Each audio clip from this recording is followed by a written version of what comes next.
Paano po yan? May kurente po ba dito? Dito po sila mga kalingap natutulog. 6 po sila. So, pag ganito yata sila matulog, di ko alam. Hi guys! Once again, welcome back dito sa ating YouTube channel. Panibagong araw at syempre panibagong reaction video na naman ang ating pag-uusapan ngayon. So nakita nyo si Kuya Jomar Vlog no, sa ating preview kung saan meron siyang tinutulungan na sobrang mahirap talaga. And ngayon ay magpapanood natin mamaya. And of course, bago ko simulan ng video na to, gusto ko lang magpasalamat sa lahat ng mga subscribers natin sa walang sawang sumuporta dito sa ating YouTube channel. Maraming salamat po sa inyong lahat. And syempre, shoutout na rin sa ating kasamahan, sa mga Kalinga pre-actors. And higit sa lahat guys, no, huwag natin kalimutan ang pinakaama ng Kalingap, si Kuya Bal Santos Matubang, si Ate Edna Vlogs, si Kalinga Prab, at syempre si Jack Matubang.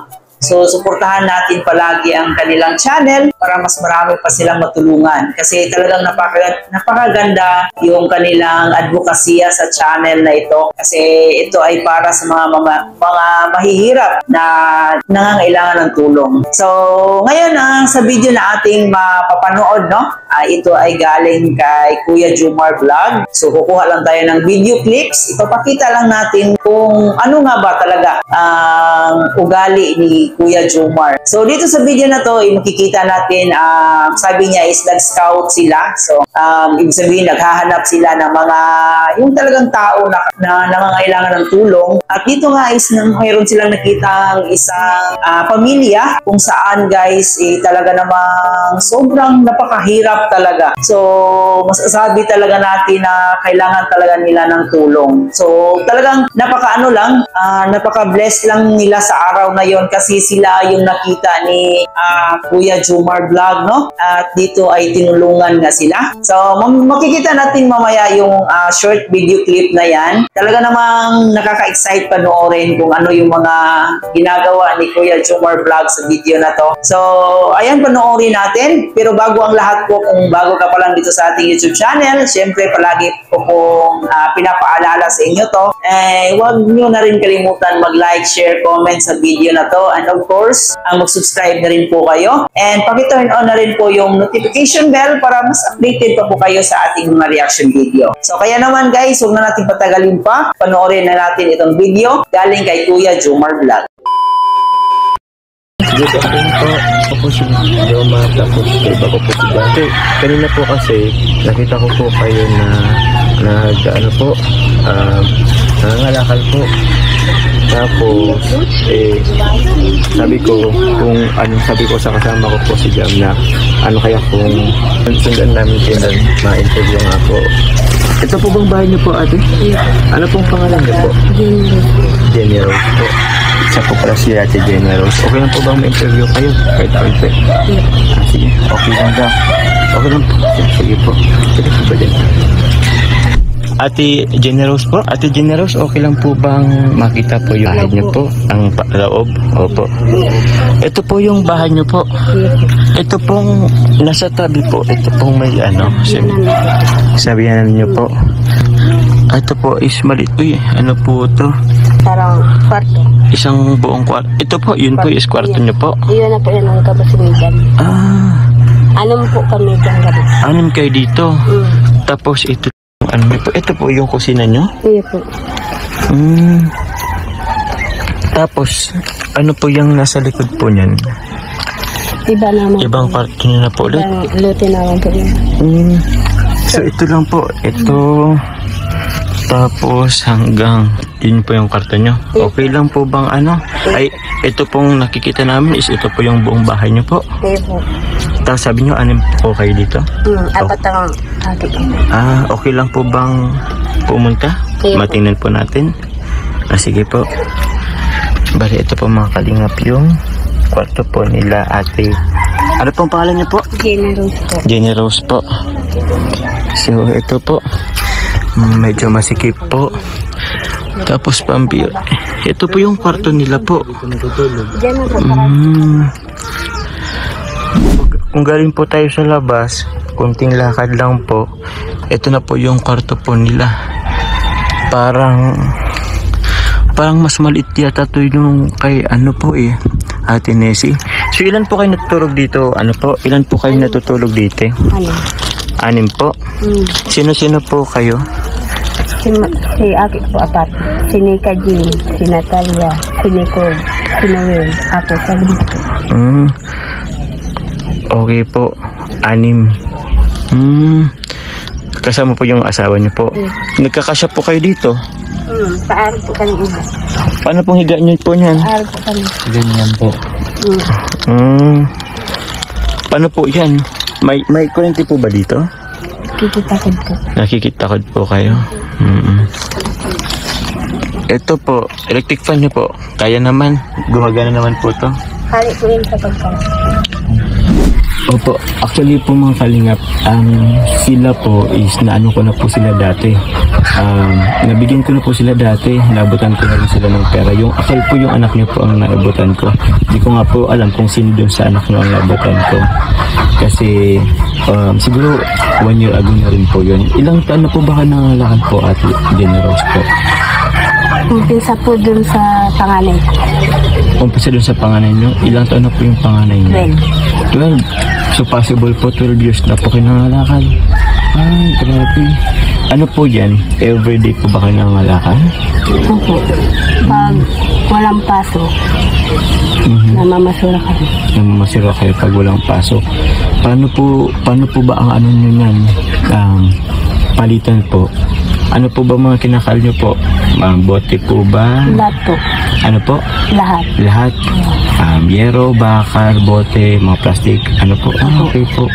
Tapos po, magkano po ang palitan yan? Kung ano? Ngayon po nasa 100 lang po, 2. 200 Daan. 100 to 200? Per ano po yan? Nasa ako dito. So, ito po yung kwarto po nila. Ala. Parang sa akin pa nga lang, hindi na kasya. Ano to? Oops. So, dito po sila mga kalingap natutulog. 6 po sila. So, pag ganito yata sila matulog, di ko alam. Pag ganito yata po ang pagtulog nila. Ngayon, puno po sila ng gamit. Ito yata electric fan din. Tapos ito, ano lang po, yung mga gamit po nila sinasabit na lang. Tapos nilagay po sa ito po tulad ng sapatos, binabalot na lang po ng plastic. Tapos yun, medyo mainit nga dito. So ano lang kayang ano nila. Sige. Hindi po, labas na rin ako. Oops. Medyo masikip. Ano po, di po kayo nahihirapan magpasok. Labas-pasok po dito. Nahihirapan. Nahihirapan po. Kanayo mo lang. Sa bagay, sanayin mo lang din po. Oops.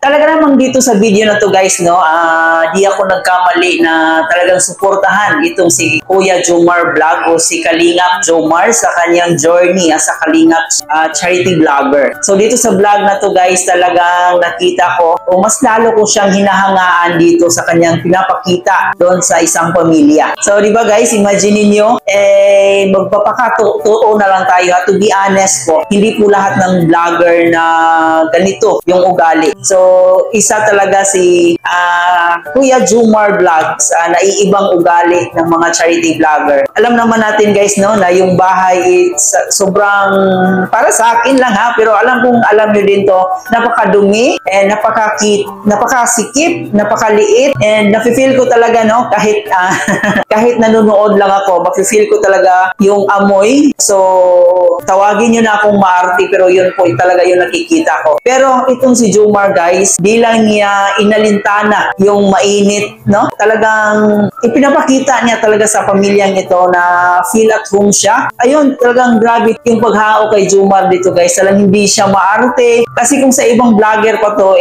siguro sa labas na yun nag-interview, so hindi na pumasok, or if ever man, sumilip lang siguro yung vlogger na yun. Diba? Kumpara dito kay Kuya Jomar Vlog, talaga namang napaka down to earth, napaka humble, hindi maarte. Para sa akin guys, deserve ni Kuya Jomar Vlog na magkaroon ng maraming subscribers, maraming viewers, para nga mas marami pa siyang matulungan. And sa pamamagitan ng ating pag-subscribe, pag-view ng kanyang mga videos, at hindi pag-skip ng ads, malaking tulong na po yun para sa ating mga kababayan din na nangangailangan ng tulong. Ayan guys, wag sana tayong magsawa, suportahan si Kuya Jomar Vlog sa kanyang journey dito as a Kalingap charity vlogger, kasi napaka talaga niya. Para sa akin kasi kakaiba siyang charity vlogger kumpara sa iba.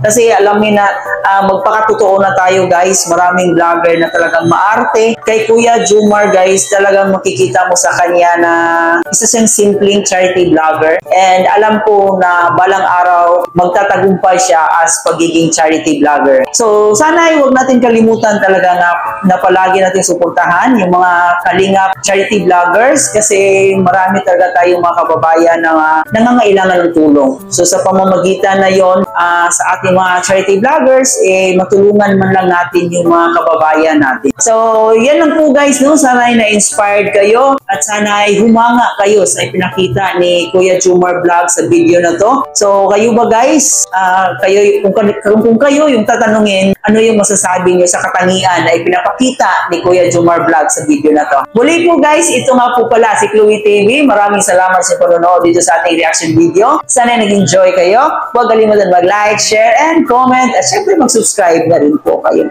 Muli po, hanggang dito na lang. Maraming salamat.